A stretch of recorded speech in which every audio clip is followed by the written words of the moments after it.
Bagaimana hukumnya jika tanah kita dipagari tanpa sepengetahuan kita dan saat kita akan menjual tanah tersebut, saudara kita yang memagari tanah itu mempersulitnya.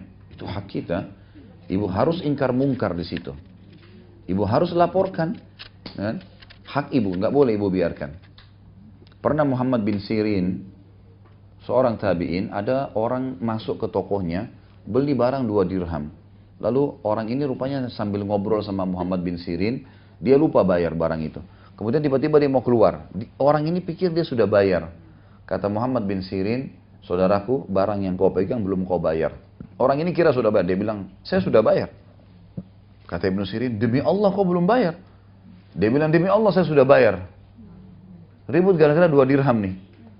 Lalu kata orang-orang pasar itu datang semua mengatakan, hai Ibnu Sirin, kenapa anda bertengkar sama orang ini gara-gara 2 dirham? Kami tahunya anda ini kemarin ada transaksi bisa untung sampai 40.000 dinar, sekian dinar anda tinggalkan. Kenapa bersumpah? Dia bilang, iya demi Allah saya akan pertahankan karena saya tahu itu tidak halal buat dia. Kalau saya biarkan malah dia masuk neraka. Saya bertahan gara-gara itu. Benar, memang ini dia, saya tahu pasti dia salah. Seperti itulah kurang lebih. Ya. Kita tahu orang ini salah. Ngapain dia pagarin tanah kita? Ada urusan sama sekali. Dia persulit, kenapa dia persulit? Gak boleh sama sekali, gitu kan. Harusnya kita laporkan proses itu, gitu kan. Kalau misalnya dia hanya karena butuh bantuan, kita bisa sambil nasihatin. Kadang-kadang subhanallah kasus terjadi untuk kita memberikan nasihat ke orang lain. Seperti kasus misal kita bisa nasihatin orang ini. Dia datang, sebenarnya ada apa? Ini kan sudah jelas tanah saya. Kenapa? Butuh bantuan, butuh sesuatu. Bahasakan baik-baik. Mungkin dengan begitu hatinya jadi lunak memang karena saya sebenarnya butuh duit, anak saya sakit dan gini. Baik, ini bantuan. Gak ada urusan sama tanah ini. Ini haram loh dalam agama. Bapak atau ibu kalau pagarin begini, ini haram. Zalim, gak boleh. Kata Nabi SAW dalam hadis, siapa yang mengambil sejengkal tanah yang bukan haknya, dia akan dibebankan tanah itu 7 lapis ke dalam di hari kiamat di lehernya. Untuk apa? Lebihin satu jengkal loh ini. Gimana orang 1 meter, 10 meter ambil tanahnya orang, atau ambil haknya ahli waris. Ini semua haram dalam agama. Untuk apa? Kapasitas kita ada. Ibu hanya butuh tidur di ranjang 1 kali 2 meter. Enggak lebih dari itu. Hah? Kalau ada ranjang kita, Masya Allah, sekarang ranjang paling besar 2 kali 2 meter kan? Kenapa nggak buat 10 kali 10 meter? Untuk apa? Manusia nggak butuh itu. Yang 2 kali 2 meter saya guling-guling bisa di situ kok. Hah? Itulah kapasitas kita kan? Badan kita bisa pakai berapa lembar baju? 1-2 lembar. Ya kan? Ada kapasitasnya. Makan 1-2 piring, minum 1 gelas, 2 gelas, cukup kan? Untuk apa rebut haknya orang lain nih? Nah, gunanya untuk apa? Mau dibawa kemana itu? Haram itu ada konsekuensinya loh. Ya. Saya sarankan ibu-ibu buka YouTube, nanti ketik nama saya Khalid Basalamah, ada judul Akibat Makanan Haram, Tablik Akbar di Makassar. Itu panjang lebar saya jelaskan masalah itu. Hati-hati. Ya, karena hukuman Allah datang. Ya. Jangan sampai kita memikirkan kita bisa sembunyi, kita bisa hebat, punya ilmu. Tidak bisa. Allah akan bongkar dengan caranya. Hati-hati. Jika tembok pagar tersebut akan saya hancurkan atau dibuka, perlukah saya minta izin kepada saudara saya itu? Karena apa ini? Karena tanah itu bersebelahan dengan rumahnya. Enggak. Kalau memang itu tanahnya ibu, nggak perlu izin. Enggak, itu haknya ibu, nggak masalah itu.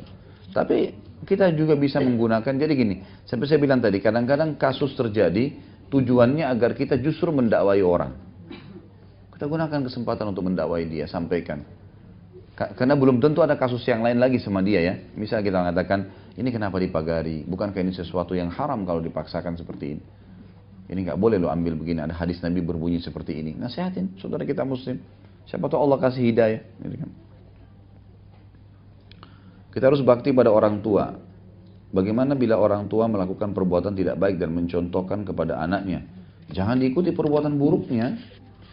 Ya. Dan bukan berarti perbuatan buruk orang tua menggugurkan kewajiban kita bakti ya. Misal gini, misal contoh, ada seseorang, ibunya pada saat ini, anak ini masih bayi dilempar aja, dibuang di jalan. Jangankan dititip ke keluarga, dibuang di jalan, dibuang di pinggir jalan, gitu kan. Dibuang, mau ditabrak mobil kah, mungkin karena anak zina, atau mungkin dia tidak bisa urus, dibuang sembarangan. Baiklah, tergeletak anak itu. Lalu ada orang lewat, diambil anak itu. Ini saya kasih contoh yang paling pahit ya. ibunya buang di jalan gitu. Atau mungkin ibunya melahirkan dia lalu ibunya ditinggal oleh ayahnya. Ayahnya pemabuk lah, suka mukul lah, segala macam hal, pergi tinggalin ibunya. Baik, dalam dua kasus ini, ibu buang sembarang anaknya atau ayah jahat sama ibunya anak ini gitu. Kemudian setelah dia diambil oleh seseorang, orang itu biayai dia, Allah mudahkan ada orang yang baik karena anak ini terzalimi. Setelah dia besar, dia baru tahu, oh ini ayahnya, ini ibunya. Apakah gugur baktinya? Tidak sama sekali. Karena perbuatan buruk orang lain tidak menggugurkan kewajiban kita terhadap dia. Saya pernah utang sama orang, misalnya, lalu saya temukan orang ini pemabuk, orang ini pejudi. Lalu saya bertanya, boleh nggak kalau saya kembalikan utang saya nanti dipakai judi sama dia? Loh, tidak ada urusan. Dia mau pakai judi, dia mau bakar duitnya, urusan dia. Saya punya kewajiban. Nggak ada urusannya itu. Harus saya bayar, gitu kan? Karena Allah dengan kemahadilinya menghakimi orang sesuai dengan perbuatan. Jadi nggak ada urusannya. Bukan jahatnya orang tua, bukan kafirnya orang tua menggugurkan bakti kita, tidak ada urusan sama sekali. Jadi harus kita fahamin poin itu ya. Kalau ada sesuatu ajaran tidak baik, itu ajarannya ditinggalkan. Tapi tetap kita berbuat baik, sabar, dicaci maki, dimarahin, udah biarin aja. Dia ngomong nggak benar, Bu, tolong doain saya yang kebaikannya. Tetap kita balas dengan kebaikan, ini Bu makanannya. Nah, kita berbuat baik lah, karena memang masing-masing dibalas oleh Allah. Apakah boleh berdoa di air minum lalu airnya diminumkan kepada anak-anak yang dengan berharap doa di air tersebut sampai kepada anak-anak? Apakah itu termasuk syirik? Kalau yang dimaksud doa-doa ruqyah yang dibaca, doa-doa yang memang diajarkan Nabi SAW untuk pengobatan, itu dibolehkan, nggak ada masalah. Tapi bukan berarti semua air atau mungkin disalahgunakan. Kadang-kadang ada orang ya datang kepada orang yang tidak jelas statusnya bawa air kemudian bayar uang sekian. Nah, paling bagus lagi kalau kita ajarin ke anak kita sendiri. Ajarin doa-doa ruqyah kemudian ajarin caranya biar dia ngamalkan. Itu lebih baik. Allah